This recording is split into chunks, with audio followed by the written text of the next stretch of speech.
everyone, welcome or welcome back to Chef Tali's Kitchen and happy 2024. In today's video, I'm going to be showing you guys how to make homemade plum jam. It's currently plum season here in Kenya, so I decided to take advantage and make something out of it. It turned out really incredible. The consistency is perfect. This is basically jam consistency. We all know it pairs perfectly with bread, so I got to enjoy mine with some few slices of bread. The full recipe will be available in the description box below. But before we get started, if you have not subscribed to my channel, please make sure to hit the subscribe button and hit that ring button so that you're reminded every time I upload a video. Let's get started. So I have here a full bowl of plums, but I'm only going to be using about 4 cups of chopped plums. Now the plums do have a seed at the center. I'm not sure of any key way in which you can remove it, but I just used a knife to cut my plums into small pieces, and then when I got to the seed I just removed it and put it aside. So key to note here is that the skin of plum is usually a little bit bitter.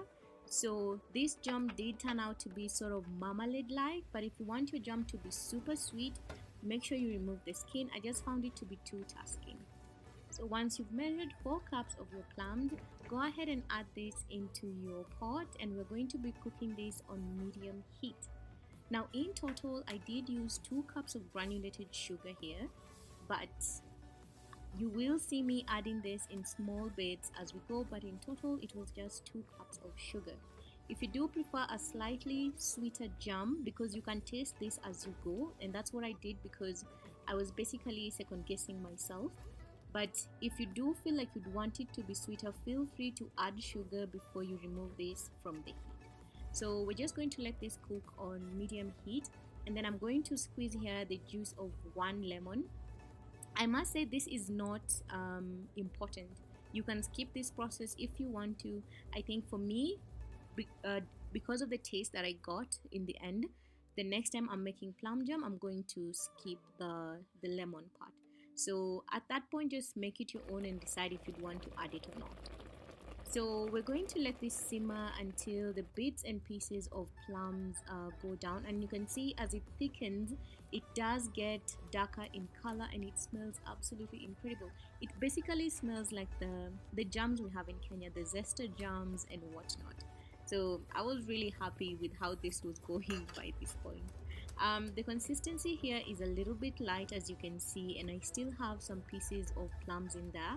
So I did go in with my hand blender just to make sure I get a really fine consistency, but if you're patient enough they will go down completely. But when you use the hand blender, you can see I really got a really smooth consistency. So unfortunately I did lose the video for when I used the hand blender, but alternative, or you can transfer this to a blender if you don't have a hand blender. The thickness at this point is absolutely perfect, so I'm going to turn off the heat, and the sweetness was okay for me at this point. So I'm going to be transferring this to an airtight container, which is where my jam is going to live. I'm pretty sure this can stay on for a very long time, but I will write in the description box below when exactly this jam will be over. I don't take jam that much, so I'll let you know if it does go bad at any given point in time, but I do not think it will go bad. But because I'm not sure, I'm going to store this in the fridge instead. So you can see it spreads really smoothly on bread. It's super easy and super simple to prepare, so make sure you do try it out, and I will see you all next time with another fantastic recipe. For now, bye bye and take care of yourselves, guys.